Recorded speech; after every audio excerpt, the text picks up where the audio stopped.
Paste പരുവത്തിൽ അരച്ചെടുക്കണം കേട്ടോ. അപ്പോൾ ഇതെല്ലാം ഒന്ന് നന്നായിട്ട് പേസ്റ്റ് ആക്കിയതിന് ശേഷം നമ്മൾ ഏത് പാത്രത്തിലാണോ ഉണ്ടാക്കുന്നത് ആ പാത്രം അടുപ്പിൽ വെക്കുക, ആവശ്യത്തിനുള്ള വെളിച്ചെണ്ണ ഒഴിക്കുക.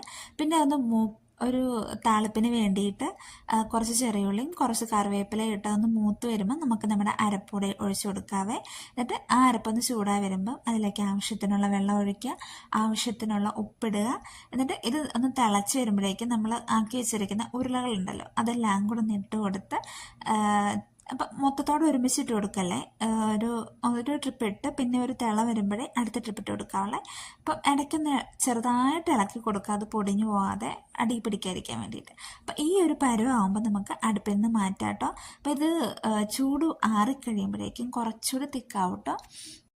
ഇപ്പോൾ ചിക്കൻ കറിയോ ബീഫ് കറിയോ ഒക്കെ ആയിട്ട് കഴിക്കാൻ നല്ല ടേസ്റ്റാണ്. എനിക്കെൻ്റെ ഗ്രേവിയാണ് കേട്ടോ കൂടുതലിഷ്ടം. ആ കറിയും ആ ഗ്രേവി ആയിട്ടുള്ള മിക്സ് നല്ല ടേസ്റ്റാണ്.